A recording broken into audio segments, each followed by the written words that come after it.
conferencista, pero es un pastor por muchos años ha estado estudiando mucho las costumbres hebreas. Él es evangelista pues en todo lo que es la nación y fuera de la nación. No sé si lo conoce, se llaman Perry Stone. Y él contaba que él tenía el bautismo del Espíritu Santo, hablaba en otras lenguas, la lengua del Espíritu, ¿verdad? Cuando hablamos en lenguas estamos hablando misterios que nosotros no entendemos, pero nuestro espíritu se expande, ¿no? Y expresa lo que no podemos expresar mentalmente. Y él tenía esa experiencia por muchos años y entonces quería tener quería conocer un rabino para poder conocer algunas cosas que él le faltaba conocer del pueblo hebreo en cuanto a lo que es el poder del Espíritu Santo en medio de ellos en la antigüedad. Y otras preguntas. Entonces, cuando él llegó a verle, él empezó a preguntar algunas cosas. Entonces, el rabino le dijo, bueno, ahora déjame preguntarte a ti. Este es un rabino que es muy abierto con el pueblo cristiano, hasta con los musulmanes. Pues él vive en Jerusalén y tiene que pues relacionarse con todo tipo de creyentes allí. Pero es un hombre muy conocedor de las escrituras, este rabino. Y entonces le dijo, ¿qué es lo que tú crees? Porque todos los cristianos creen diferentes cosas. dice, yo he hablado con muchos cristianos y cada uno se contradice. ¿Qué es lo que tú crees? Él le dijo, bueno, yo tengo la experiencia de bautismo del Espíritu Santo, quizás se está refiriendo a eso, que es diferente. Y hablo pues no sé, es un idioma de oración. Y le dijo, sí, yo sé eso. Nosotros tenemos también esa costumbre. Y dijo, ¿cómo? ¿Ustedes también hablan lengua? Y dice, bueno, en las costumbres de nosotros, cuando el sumo sacerdote entraba al lugar santísimo, él hablaba misterio, que nadie sabía ni entendía que hablaba. Dice, ese es el idioma de Dios. Y dice que él se sorprendió y dijo, pues primera vez que yo oigo esto, más en pues un pueblo judío, ¿no?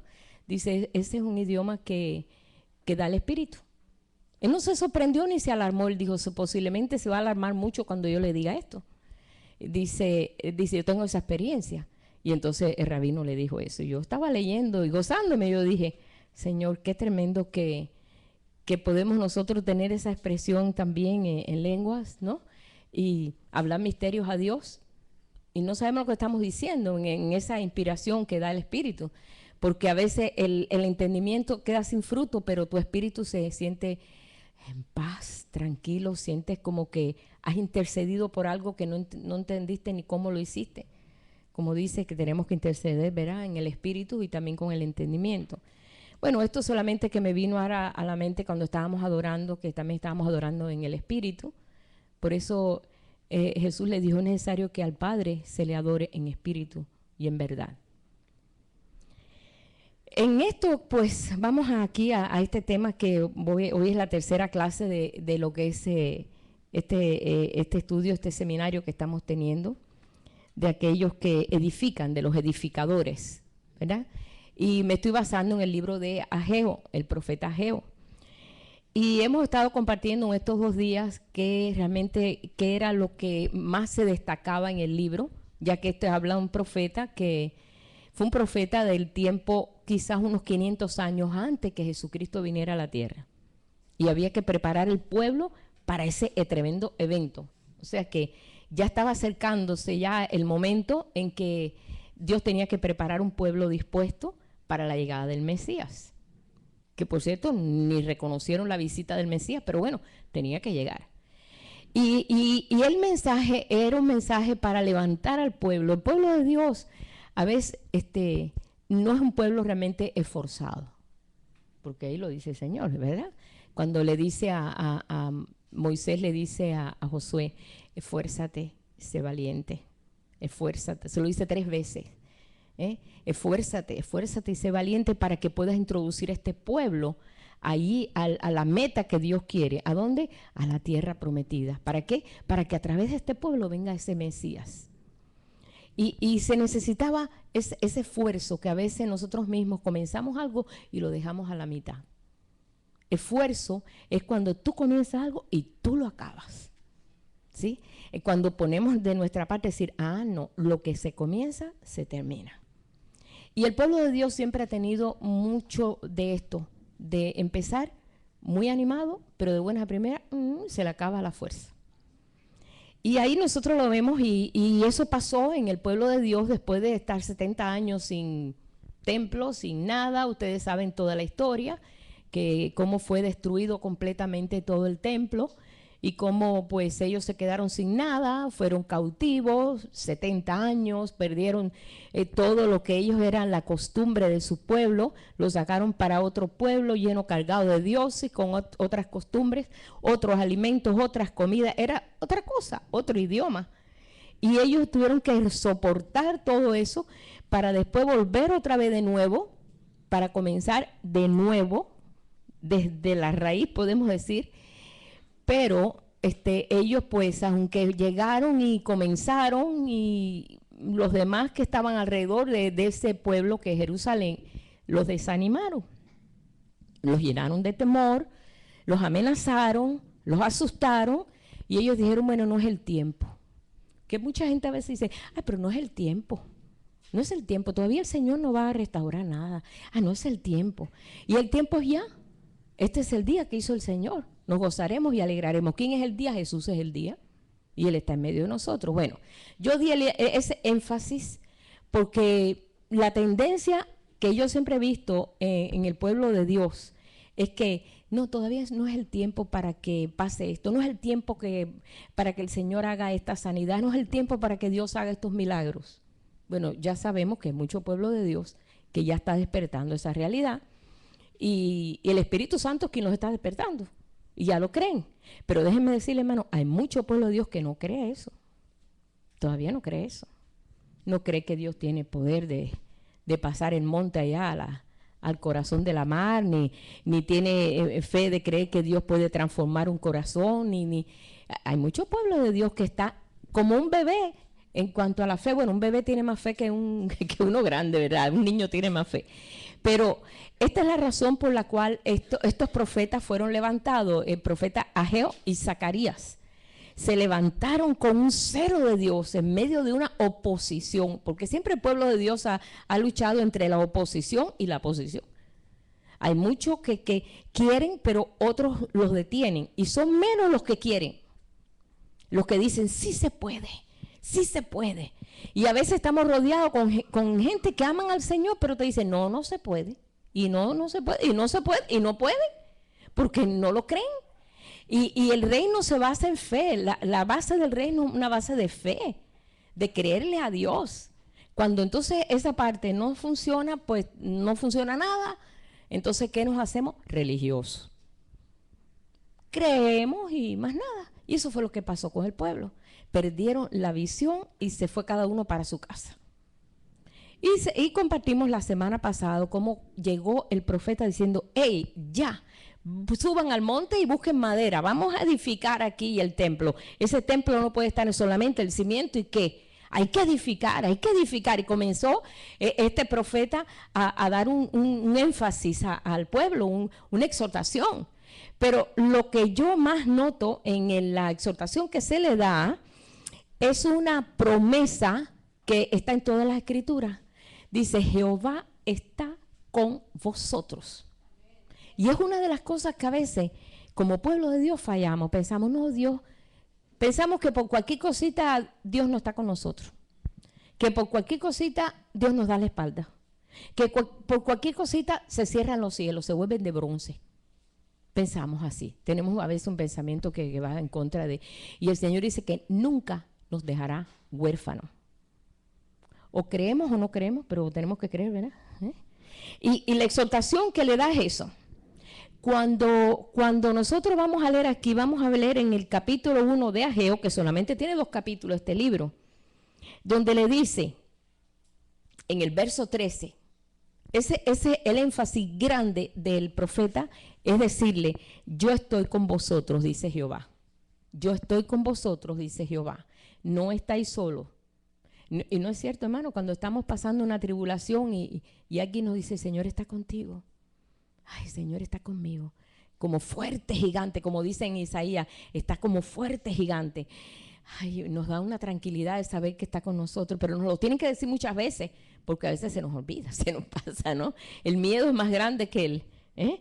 Pero si Dios es con nosotros, ¿quién contra nosotros? Pues si estamos entendidos, ahí no sabemos un montón de versículos que tienen que apoyar esta verdad. Pero cuando le dice, entonces Ageo, enviado de Jehová, habló por mandato de Jehová al pueblo diciendo, yo estoy con vosotros. Ya esa es la garantía más grande que nosotros podemos tener, que el Señor está con nosotros. En esta restauración el Señor está con nosotros.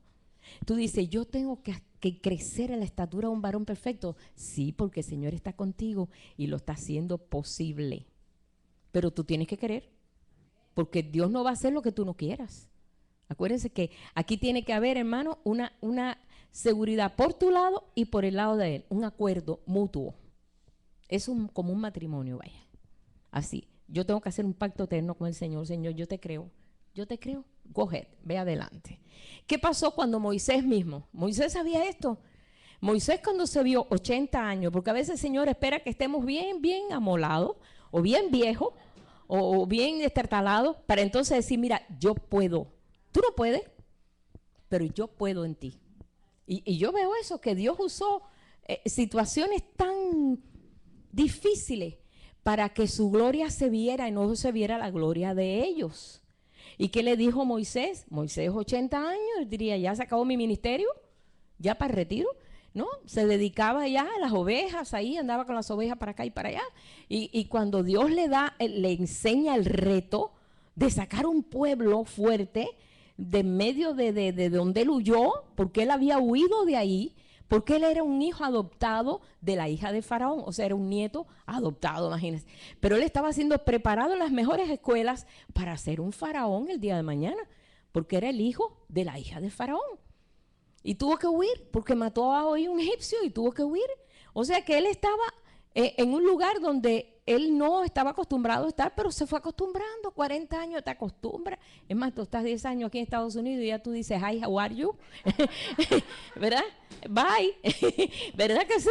Porque te acostumbras y te envuelves en la cultura, hasta te comes los hot dogs y tú le dices hot dog, todas esas cosas. Ahora imagínense, tantos años, 40 años en el desierto, cuidando cabras, cuidando de ovejas, cuidando los animales, en el campo durmiendo, ya vestido como ellos. ¿Qué pasó? Dios le pone la meta, le dice, ya es hora de Celi, yo voy a estar contigo, tú no te preocupes, yo te voy a dar el poder. Y bueno, le enseña muchas formas y él se niega y sí que puede y que pudo.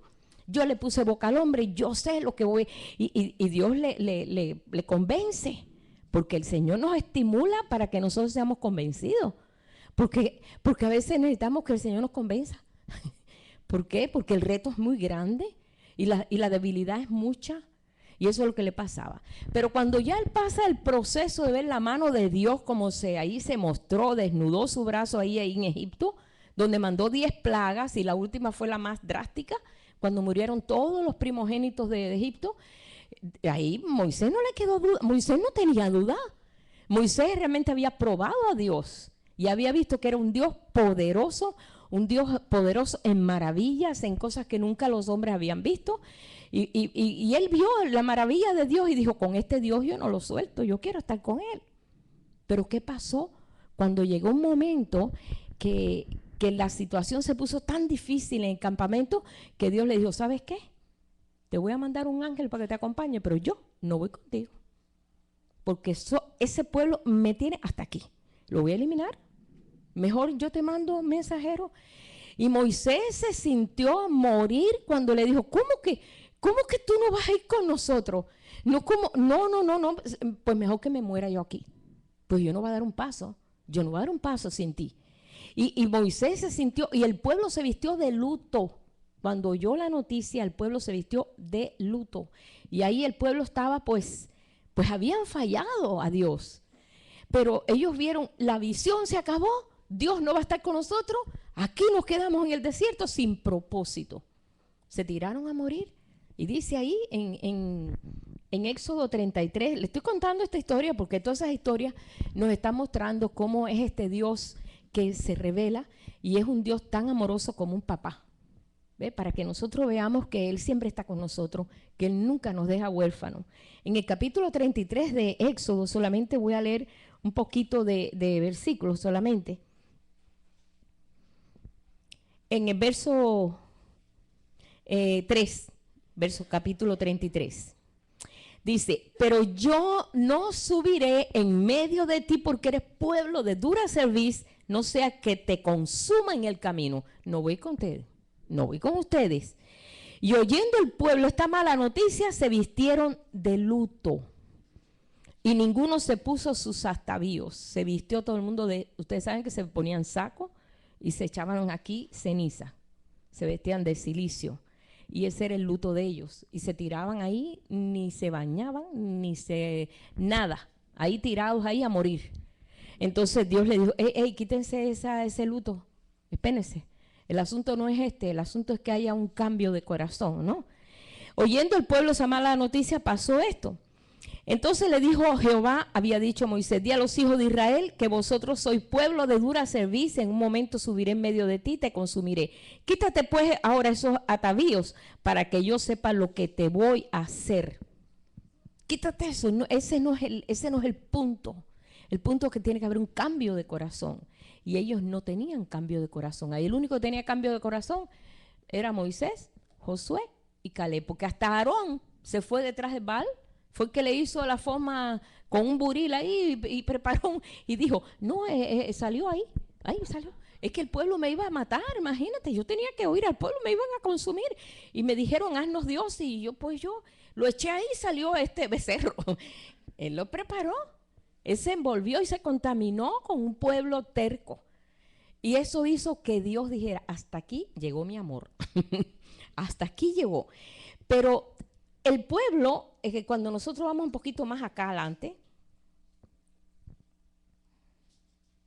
en el verso 15, capítulo 33, dice, y Moisés respondió, si tu presencia no ha de ir conmigo, tú no nos saques de aquí.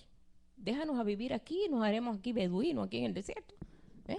Aquí y ahí, sin propósito, queriendo decir, déjanos sin propósito. Pero el propósito de Dios era sacar el pueblo para que a través de ese pueblo viniera el Mesías. Pues Dios tenía un plan. Dios le iba a cumplir aunque fuera con 2 hombres como hizo. Nada más que Josué y Caleb entraron. Y los que nacieron ahí en el desierto y los que eran menores de 20 años. O sea que no, aquellos que se viraron contra Dios no entraron. Ninguno entró. Murieron, dice, quedaron postrados en el desierto. Pero Moisés le dijo, si tu presencia no va a venir con nosotros, déjanos aquí. Aquí yo muero con el pueblo. Aquí se acabó esto ya. Porque a veces nosotros sentimos que la presencia del Señor, pues, Señor, ¿dónde estás? Sobre todo cuando estamos pasando alguna prueba, ¿no? Bueno, el pueblo estaba aquí con miedo. Ellos tenían miedo de edificar el templo porque aquella gente que eran los que vivían, los judíos que se habían quedado, que se pusieron allá en Samaria. Samaria está un poquito al norte de Jerusalén. Ahí se quedaron gente, no fueron cautivos. Fueron cautivos los que estaban en Jerusalén, pero aquellos dijeron, nosotros somos la gente escogida de Dios porque aquí nos quedamos. Pero ellos no pasaron por el trato de Dios. Ellos no valoraban realmente. Y entonces les dijeron a ellos, vamos a edificar junto con ustedes porque nosotros somos pueblo de Dios. Ellos les dijeron, de eso nada. Dios dijo que nosotros hiciéramos el templo y nosotros lo vamos a hacer porque ellos tenían la visión. Y tenían el trato que habían tenido por 70 años allí en ese cautiverio. Ellos valoraban la presencia de Dios, estaban valorando lo que Dios les mandó a hacer. Pero los que estaban en Samaria, ellos pudieron haber edificado el templo ¿de cuándo? Pero nunca se les nació eso. Está hablando de un pueblo religioso, porque Jesús dijo, por ciudades de samaritanos no paséis, porque ellos están mezclados muy religiosamente. Todavía ellos hacen su sacrificio, ¿sabes? Los samaritanos hacen su sacrificio. O sea, ellos matan cada año, hacen todo el rito. Ellos siguen unidos a la ley en muchos aspectos, pero tienen mucha mezcla religiosa. Por eso Jesús habló, no se mezclen con esa mezcla. Y ese era el temor que tenía el Señor. Pero cuando viene este asunto, y volvemos otra vez ahí a Moisés, Moisés le dijo, yo quiero, Señor, que tu presencia esté conmigo. Y si hay algo que el Señor responde es cuando tú le dices, tu presencia, Señor, conmigo. Para mí es más valioso tu presencia. David decía, tu presencia es mejor que la vida. Es mejor que la vida. Él valoraba la presencia de Dios en su vida porque le daba fuerza, le quitaba el miedo, le quitaba el temor, le daba seguridad, le daba fuerza. Dice David que él mataba hasta leones, osos, que con mis manos yo destruía a los leones, no sé cómo lo hacía, pero bueno, ahí lo dice que lo hacía. Dios le daba la capacidad de poder enfrentar todos los peligros que tenía que enfrentar y toda la situación. Por eso dice, Señor, si tu presencia no ha de ir conmigo, déjanos aquí. ¿Y sabes qué? A Dios le gustó esa expresión. Señor, si tu presencia no va a estar conmigo, olvídate. Por eso, en la exhortación que se le da aquí al pueblo de Dios, aquí en Jerusalén, vuelvo otra vez a Geo, era un consuelo. Era un consuelo. Por esa razón, cuando Jesús dijo, es necesario que me vaya para que venga el Consolador. ¿Quién es el Consolador? Jesús mismo, pero en espíritu. Es el mismo, pero en espíritu. Es necesario que yo me vaya para ver que venga el Consolador. Y siempre estará con vosotros. Y Él les redarguirá a ustedes de justicia, de juicio. Él les hará conocer todas las cosas que yo no les he dado a conocer porque ustedes no tienen todavía capacidad para poder conocerla. Pero Él les va a mostrar todo eso. Entonces, era importante, tan importante, porque el ministerio del Espíritu Santo sigue siendo el mismo, es el mismo Dios. Dios es espíritu. Los judíos le dicen Dios espíritu. Nosotros le decimos el Espíritu de Dios, ¿verdad? Y ellos también, pero ellos por lo regular dicen Dios espíritu, porque ellos hablan de ese Dios que sigue siendo Dios, pero es espíritu y puede tener acceso, ¿verdad?, a nosotros. Dice aquí, le dice, yo estoy con vosotros, y este mensaje hace que se despierte completamente el espíritu de los que iban a edificar, de los líderes, del gobernador y del sumo sacerdote, que sabemos que era Josué, pero no este Josué, sino estamos hablando de otro Josué. Y esto levanta el estándar espiritual del hombre cuando tú le dices, el Señor está contigo, Jehová está contigo, el Señor está contigo, Él te guardará. Él te guardará de todo mal, Él guardará tu alma. Y esto los levantó tanto que dice que despertó el espíritu. Ellos andaban con espíritu apocado y con miedo y con temor, pensando, ¿qué va a pasar si empezamos a edificar? Nos van a atacar, los muros no están edificados. Y todavía no se había edificado los muros. Ustedes recuerdan la condición que estaba. Todavía estaba esta cosa así. Esta situación estaba a medias. Ellos dijeron, ¿cómo vamos a hacer nosotros esta cosa? Si nos van a atacar por todos los lados, pero dice en el verso 14, y despertó Jehová el espíritu de Zorobabel, hijo de Salatiel, gobernador de Judá, y el espíritu de Josué, hijo de Josadac, sumo sacerdote, y el espíritu de todo el resto del pueblo, vinieron y trabajaron en la casa de Jehová de los ejércitos, su Dios, en el día 24 del mes sexto, en el segundo año del rey Darío. Bien, ellos se despiertan. Ellos se dan cuenta que si Dios es con ellos, ¿quién es contra ellos? Si Dios es conmigo, ¿quién va a ser contra mí? Si es el Dios poderoso que yo estoy diciendo, que Él puede todas las cosas, que Él es el creador del cielo y la tierra, se les despertó el espíritu. Yo creo que así nos pasa a nosotros cuando venimos al Señor y descubrimos que no estamos solos.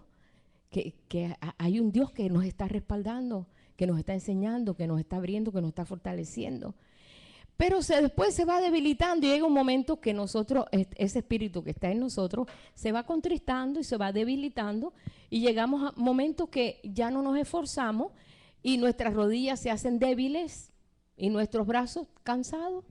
Por eso el Señor trae la exhortación que dice, hey, los que tienen las rodillas desforzadas, levántense, es hora que nosotros respondamos. Tenemos un Dios muy grande, como dice el canto, ¿verdad? Tenemos un Dios tan grande, pero a veces nosotros lo decimos, pero todavía no lo hemos experimentado aquí y nos sentimos solos. Pero el Señor mira que lo dijo, yo estaré con vosotros siempre, no os dejaré huérfanos. El Señor se lo recalcaba a los discípulos: no os dejaré huérfanos, yo estaré con vosotros siempre, porque enviaré el Espíritu que siempre estará con vosotros. Y eso es para que nosotros no nos estuviéramos animados. Le dice aquí, y esto es importante en esta exhortación, que le dice después, brincamos otra vez allá con Josué y Moisés, porque yo busco siempre en las historias aprender algo de la historia. Cuando ya Moisés pasa por todo en la trayectoria del desierto, las altas y bajas, las luchas, todo lo que pasó, y ya tiene que morirse, y deja a Josué y le da la exhortación a Josué. Pero entonces ya después el Señor le da la exhortación a Josué y le dice: óyeme, levántate, esfuérzate, no temas, sé valiente, porque como estuve con Moisés, estaré contigo.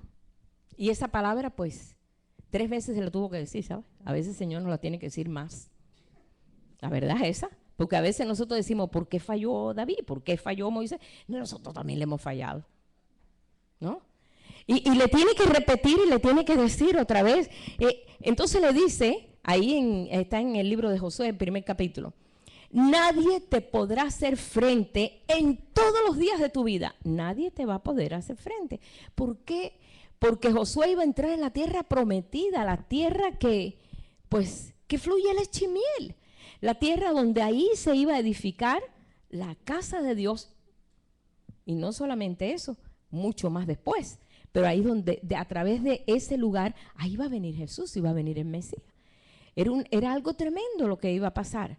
Por eso le dice: porque como estuve con Moisés, estaré contigo. De la misma forma, voy a estar contigo. No te dejaré ni te desampararé. Estaré contigo siempre. Solamente que te esfuerces y seas muy valiente. Y le recalca: muy valiente, Mira que te mando que te esfuerces y seas valiente, no temas ni desmayes, porque Jehová tu Dios estará contigo en donde quiera que tú vayas. Esta es una de las palabras que más se repite en la Biblia. Él estará contigo siempre. Hermano, pero a veces se nos olvida. ¿De veras? Aquí, yo estoy envuelta aquí en esta cosa también. Yo les digo, a veces cuando el temor es lo que hace que la palabra no fluya. Por eso dice: no temas, yo estoy contigo. Es lo contrario de la confianza que tenemos con Dios. Cuando viene el temor, hermano, pues ahí se acaba, ahí mismo ya te quedaste desarmado. Por eso hay que venir y contrarrestar eso. Viene un temor, por ejemplo, cuando hay una enfermedad, viene un temor: me voy a morir. Esto se va a complicar. Esto se va a poner mal. Viene tantos pensamientos negativos que se hace infructuosa la palabra en nosotros. Entonces ahí es donde tenemos que sobreponernos nosotros. Ahí es donde, espérate. El Señor dice: no temas. No temas. El Señor dice: no temas, no temas. Entonces es una acción. Y ustedes creen que a veces Josué no sintió medio que susto ahí cada vez que tenía que entrar y tomar una ciudad. Pues sí. La primera ciudad que tomó, Jericó, estuvo fantástico, fue una batalla tremenda, pero la segunda, ¿qué pasó? Fueron derrotados. Y Josué estaba tirado en el piso. ¿Qué pasó? Si Dios me dijo que íbamos a ganar la batalla, y en la segunda batalla perdimos nosotros y perdí gente, pero Señor, y le dijo: no obedecieron lo que yo les estaba diciendo, que no tomaran nada de Jericó, y alguien de aquí tomó un manto babilónico y un lingote de oro y lo tiene escondido en su campamento, o sea, en su carpa, en su tienda. Y ni siquiera le dijo fulano de tal, sino que Josué, en el discernimiento que le dio el Espíritu de Dios y todo, por fin supo quién fue y Dios hizo sentencia. Pero perdieron esa batalla en Jai, la perdieron. Era para que Josué haber dicho: hasta aquí llegó mi amor. Señor, tú no contaste conmigo, tú me hubieras dicho que me iba a ir mal. Y yo les dije a todos mis hombres que íbamos a ganar la guerra porque Dios estaba conmigo y perdimos la guerra. ¿Por qué? ¿Hay un motivo, una razón? Enséñame. El Señor le enseñó, ¿sí? ¿Y qué? Se levantó otra vez la fe en Josué. Dijo: está bien ya. De ahí no falló más. tuvo que enfrentar tremendas cosas, pero no falló más. ¿Por qué? Porque mira que andaba bien derechito mirando que todas las cosas estuvieran bien correctas, que todas las cosas fueran bien. Bueno, esa exhortación se la volvió a dar David a Salomón, su hijo. ¿Sabes qué? Le dijo lo mismo: esfuérzate y sé valiente, porque lo que he puesto sobre ti es importante. Yo he tratado de acumular todas las cosas que se necesitan para el templo. Acumulé maderas, acumulé piedras, acumulé todo. El otro día estaba mirando en un libro arqueológico de allá, que las piedras del templo tenían el tamaño como de un refrigerador. Por eso le decía: maestro, mira qué piedras, unas piedras gigantescas. ¡Qué tremendo! Y por esa razón todo esto David lo acumuló y lo trabajó y puso todo, tenía oro, plata, todo lo que hacía falta. Le dijo: ahí está todo, solamente esfuérzate y haz conforme el diseño que Dios mismo me escribió. Así dice, Dios me lo escribió. O sea que ese diseño tiene que ser exacto. Cuídate que no te salgas de ese diseño. Y así mismo hizo, pero le da la exhortación: no temas, esfuérzate. Mira, hermano, realmente en el llamado que Dios nos ha dado como pueblo de Dios y para que se desarrolle la fe en nosotros tenemos que poner fuerza. No es algo como una varita mágica que Dios pum y dice: ay, qué fe tengo. No, sí, porque a veces pensamos: ay, que esa fe, que ese hermano, qué fe tiene, pero tú no sabes las batallas que ha tenido. La fe se desarrolla, es una semilla que se va creciendo en nosotros a medida que estamos nosotros caminando. No es algo que Dios le dijo: déjame darle más a este, más a aquel. No, la misma semilla es para todo el mundo. Es un grano de mostaza. Es que, si tuviera fe del tamaño del grano de mostaza, pudiera decir este monte: pásate. Y se echa al fondo ahí, al corazón de la mar. Fíjense, y la semilla de mostaza es algo que ni se ve. Es nada, es una semilla, la semilla más chiquita que hay. Todos tenemos la misma. ¿Pero qué? Tenemos que esforzarnos. Decir: Señor, cuando viene la prueba, vamos a ponerla en función. Aquí es donde realmente, pues, aquí, Señor, porque tú estás conmigo como gigante, como un fuerte y poderoso, Señor. Y ahí es donde, mira, crece la fe en nosotros. En medio de eso es que crece la fe. A través de muchas tribulaciones, como dice, entraréis al reino. Ahí es donde empieza. Por eso le dice ahí, en Primera de Crónicas, capítulo 28, verso 10, le dice David a su hijo que Dios estará también con él, que se esfuerce, que tenga la seguridad que Dios está con él. Capítulo 28, verso 11, Primera de Crónicas, dice: y David le dio a Salomón su hijo el plano del pórtico del templo y sus casas, sus tesorerías, sus aposentos, etcétera, etcétera. Asimismo el plano de todas las cosas que tenía en mente para los atrios de casa de Jehová, para las cámaras y todo, le dio todo. Y le dijo aquí, en el verso 19 ahora: todas estas cosas, dijo David, me fueron trazadas por la mano de Dios, de Jehová, que me hizo entender todas las obras del diseño. Así que anímate, Salomón, anímate y esfuérzate y manos a la obra. No temas ni desmayes, porque Jehová Dios, mi Dios, estará contigo. Él no te dejará ni te desamparará hasta que acabes toda la obra para el servicio de la casa de Jehová. Nosotros estamos edificando la casa de Jehová, que la casa espiritual. Somos casa de Dios cada uno de nosotros. Entonces tenemos que esforzarnos. Y no es esforzarnos y decir: ay, a ver si Dios pone un ladrillo hoy. No. Porque en primera, que los ladrillos no entran en la casa de Dios. Eso es obra de mano. Allá en Venezuela le decían los ladrilleros. Los religiosos le decían los ladrilleros. Eso es obra de mano. Sino que sabemos, estamos conscientes que somos tabernáculo del Dios viviente. ¿Sí lo sabemos, hermano, o no? ¿Verdad que lo hemos leído, lo hemos dicho, hasta lo hemos cantado? Somos la casa de Dios. O sea que el Señor está reedificando su casa.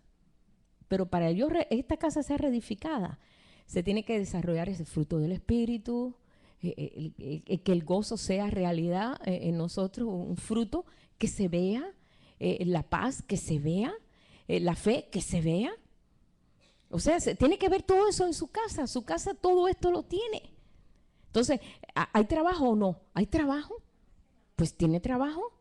Porque cuando vienen las situaciones que tenemos que pasar, porque todos lo pasamos, entonces ahí es donde nosotros echamos mano a la fe. Y le decimos, Señor. Y ahí al echar mano a la fe entra la paciencia, entra el gozo, entra el dominio propio. Son muchos frutos desarrollándose en la situación que estemos pasando. Y entonces el resultado es glorioso. Decimos, qué bendición que el Señor está conmigo. Yo siento que el Señor está conmigo, siento su mano en mí. Yo he oído hermanos que están pasando situaciones difíciles y dicen eso. Siento que su mano está en mí. Muchos piensan, problema político, es que ustedes aquí no tienen problema político. No hay problema político, pero hay otros problemas. Hay problemas financieros, problemas de salud. Donde quiera, hermano, que se mueve el ser humano va a encontrar alguna situación, donde quiera que esté. Podemos vivir quieta y reposadamente cuando entendemos esto, cuando sabemos que Él está con nosotros en toda situación. Mira que mis hijos, mira que los muchachos, mira que a veces nos preocupan tantas cosas y nos afanamos tanto. Cuando el Señor dice, por nada estéis afanosos, si no sean conocidas tus peticiones delante de mí. Todos esos versículos los aprendemos de memoria, ¿verdad? Pero en la hora del momento se le damos el ejemplo y le damos el consejo a los demás, pero nosotros no tomamos el consejo. No, porque mi problema es más grande que el de los demás, pero así es, no importa, así es. Yo creo que realmente el temor nos debilita y necesitamos que esa fuerza sea tomada en el Señor. Dice, los que esperan en Jehová serán como las águilas. Nueva fuerza. Andarán y no sé. Mira, correrán y no. No, es que lo sabemos tantas promesas, ¿verdad? Como las águilas, ¿sí? Estamos seguros de eso. Ahora, esto nos capacita al Señor cuando sabemos que Él está con nosotros. Como nosotros salimos, estamos confiados. ¿Sabe que esa fue la palabra que les dio? Y comenzaron a edificar, y comenzaron a edificar, y terminaron en 5 años. Porque edificar un templo no es así, a veces en 3 días, ¿no? Bueno, pues el muro lo hicieron en 52 días. Eso fue un milagro tremendo, edificar un muro 52 días, con una altura tan grande que tiene ese muro. Es increíble.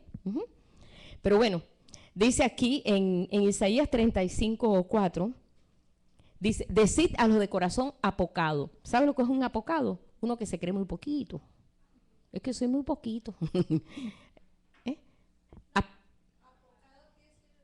Que no tiene fuerza, que se siente, yo no puedo. Yo no puedo, ¿no? Decid a los de corazón apocado, esforzaos, no temáis, de aquí que vuestro Dios viene con retribución, con pago, Dios mismo vendrá y los salvará. Eso es una promesa tremenda. Isaías 35:4, el mismo Dios, Él nos salvará. En Isaías 40:29 dice, Él da esfuerzo al cansado. No es verdad que a veces estamos nosotros, ay mi madre, y de buenas a primeras el Señor nos da una nueva fuerza. El otro día, no sé quién vino arrastrando los pies, de veras, venía tan cansado, no sé si fue Nora. Y cuando terminó ya el servicio, dice, se me fue todo el cansancio, me siento de lo más bien, ¿no? Como si nueva.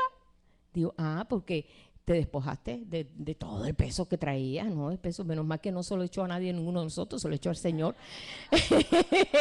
Pues gracias a Dios, ¿no? Que fue así.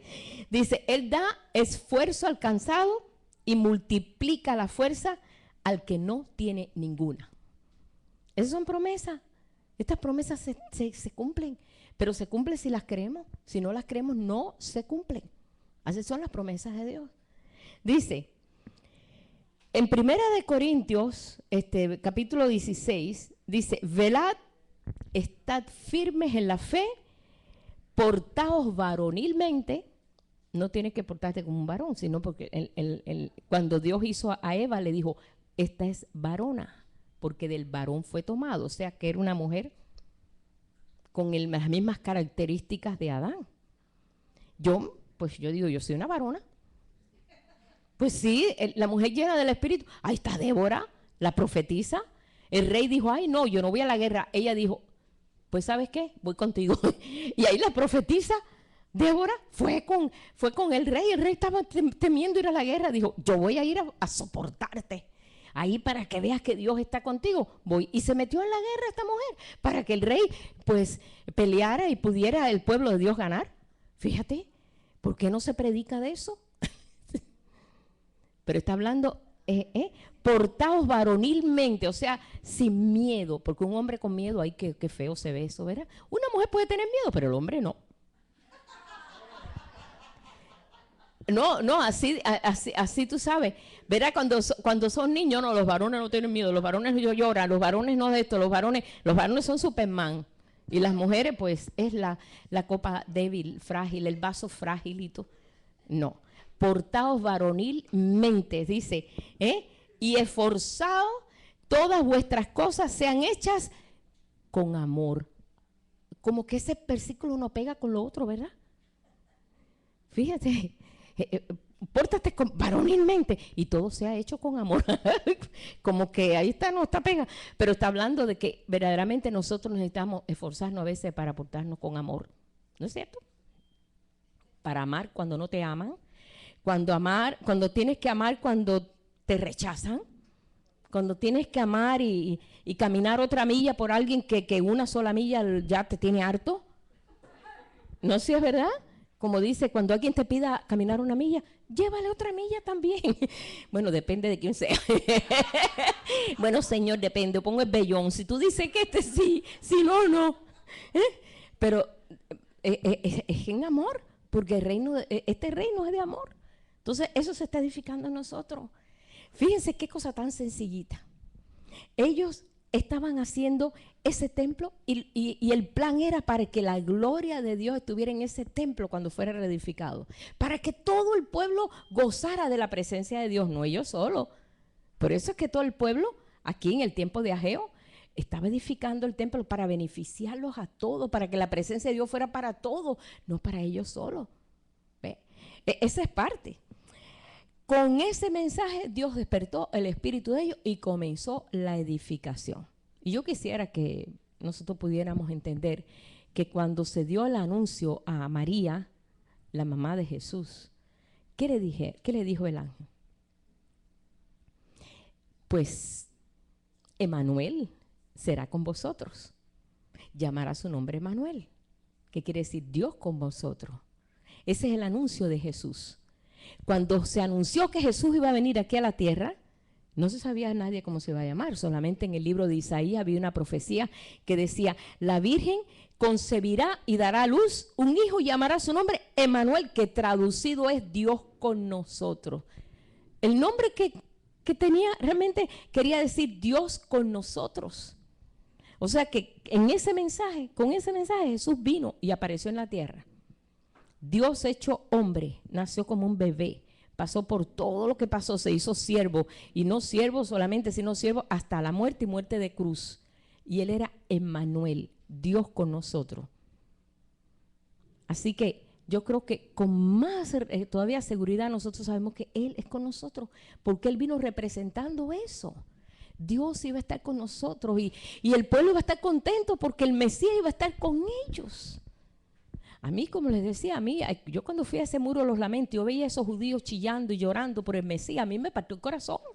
Yo decía, Dios mío, si el Mesías está aquí, el Mesías está aquí, ellos clamando y llamando al Mesías, ven, Mesías, ven, ven, Mesías, ven, clamaban llorando. A mí me partió el corazón, yo decía, Dios mío, pero nosotros lo tenemos y ni clamamos así, la verdad. Eso es lo que me dolía, que nosotros lo teníamos. Y decía, Señor, claro, aquí como está, pues aquí está, Señor, tú estás conmigo donde quiera, voy para acá, voy para allá, estás conmigo. Y ellos estaban como, ven, acaba de venir, mira aquí, lloraban. Qué tremendo, ¿verdad? Que nosotros lo tenemos, está en nosotros y estará siempre en nosotros. Esto es lo que nos da fuerza, hermano, que esto nos despierte, como despertó a todos estos hermanos. ¿Quién es el que viene? Emmanuel. Ahí está, Mateo 1:23. Aquí que una virgen concebirá, y esa era la palabra que había venido también en Isaías 7:14 y en Isaías 8:8. La virgen dice, y dará luz y llamará su nombre Emmanuel. Qué traducido es Dios con vosotros. Cristo en vosotros, la esperanza de gloria. Es la esperanza que nosotros tenemos porque Él está con nosotros. No estamos solos, hermanos. No estamos huérfanos. Por eso cuando vamos a predicarle a alguien, a hablarle, recibe al Señor en tu corazón para que esté contigo siempre. ¿No es verdad que le decimos así? Y siempre estará contigo. Pero todavía nosotros hasta titubeamos a veces. Y Señor, y oramos y Señor, no me respondes y no me hables. Señor no te responde porque te está diciendo que no y no te está diciendo las cosas así exacto. Y quizás tú le estás preguntando algo que te está diciendo él simplemente, no hijo, no. Pero tú no lo escuchas. Y queremos que Dios nos diga lo que nosotros queremos. Entonces, estamos en esta etapa y en esa etapa estuvieron ellos exactamente igual, no hay diferencia. Lo que ellos tenían que edificar un templo hecho a mano para que la gloria de Dios se llenara allí en aquel lugar. Cuando ellos terminaron ese templo, dice que ellos lloraban recordando aquel templo que fue destruido de Salomón, porque ahí destruyeron ese templo precioso de Salomón. Y este no quedó igual, por supuesto que va a quedar igual. Un templo inferior. Allí en Israel nos enseñaron el templo que ellos edificaron, era un templo en la maqueta chiquito.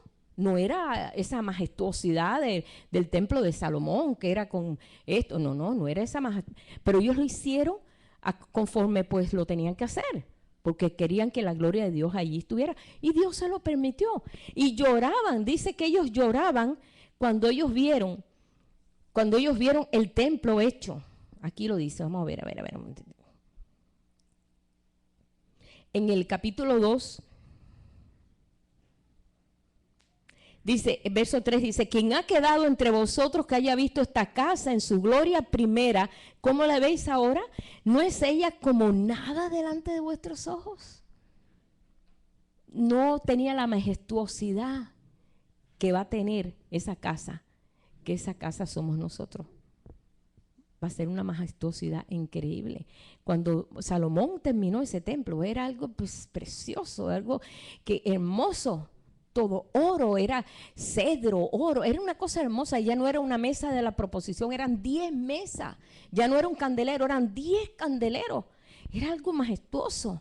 Y los que pudieron ver eso, que eran ya bien viejitos, porque hacía 70 años lo habían destruido, lloraban porque no era nada comparado a lo que Dios quería hacer. Y el último versículo, donde dice, porque la gloria, en el verso 9, la gloria postrera de esta casa será mayor que la primera, ha dicho Jehová de los ejércitos, y daré paz en este lugar, dice Jehová de los ejércitos, hablando que todavía va a haber una gloria mayor para la casa de Dios. Esa gloria es un pueblo, ya no es una casa natural, ya no es un edificio. Dios no ha permitido que allá en Israel hagan un templo. Dios no lo ha permitido. Muchos dicen, sí, no, porque si el templo aquí, que si el templo allá. No, ¿por qué? Porque ya el plan del templo es un templo espiritual. Y si ellos van a hacer un templo, van a empezar con los ritos, con esto, con los sacrificios, con los de esto, y van a seguir con todo eso. Y no lo pueden hacer porque hay una mezquita ahí, en ese lugar hay una mezquita. Que si eso lo tumban, aquí se forma la guerra tercera mundial. La cuarta, la quinta iba a ser horrible, porque eso es un lugar de los musulmanes de mucho respeto. Cuidado, que ni nosotros pudimos entrar allí, ni los judíos. O sea que lo tenían cerrado, no podía entrar más nadie cuando estuvimos allí. O sea que lo tienen como la segunda lugar de adoración más importante del pueblo musulmán. Imagínate. Y entonces nadie va a tocar eso ahí. Y Dios permitió eso. ¿Por qué? Porque Él está enfocado ahora en un templo espiritual. ¿Y cuyo templo? Somos nosotros, hermanos. Es necesario que hoy entendamos esto. Él está edificando su casa. Su casa somos nosotros, cada uno de nosotros. Así que vamos a darle gracias a Dios y vamos nosotros a esforzarnos y poner de nuestra parte y poner el deseo en nuestro corazón de responder al reto que Dios está teniendo en esta hora que nos ha tocado vivir. No es un tiempo fácil, pero nunca ha sido un tiempo fácil para edificar la casa de Dios. Así que vamos a ponernos en pie Vamos a darle gracias al Señor. Y si hay una verdad que queremos hoy que quede en nosotros, es de que Él siempre estará con nosotros, siempre, en cualquier momento. No se va de ti. Padre, te damos gracias en este día que nos ha tocado vivir. Es el día en que la gloria de la casa postrera va a ser mucho mayor que la primera. Padre, y mira que la casa primera tuvo gloria. Señor, pero aquí, como dice el profeta, no se asombren con esto, porque todavía Dios tiene un diseño especial. Y es una casa, es un templo espiritual, piedras vivas. Y sabemos que somos piedras vivas, Señor, todo tu pueblo, a lo largo y lo ancho de la tierra, porque tu pueblo, Señor, es incontable. Y cada uno, Señor, está sustentando una piedra para la edificación. Y cada uno de nosotros somos tabernáculos y casa tuya, donde tú te manifiestas, donde tú habitas, donde tú te comunicas, donde tú estás en medio de nosotros y nosotros estamos conscientes de eso, Señor. Permite, Padre, que tu pueblo se esfuerce y sea valiente en esta hora, que tiene que ser motivado por ti, pero responder a la motivación que tú, Señor, nos estás dando. Nosotros estamos poniéndonos completamente de tu parte y estamos, Señor, seguros, Padre, que así como tú lo has dicho, así se va a cumplir. Te damos gracias, nosotros nos ponemos en tus manos, Señor. Ministranos, enséñanos, Señor, enfócate, Padre, en lo que tienes que enfocar, hazte fuerte en la debilidad nuestra, Señor, y cuánto de lo que falta, Señor, para que esto sea concluido. Pero te damos gracias por esto, Padre, en el nombre de Jesús. Amén. Gloria a Dios. Gloria a Dios.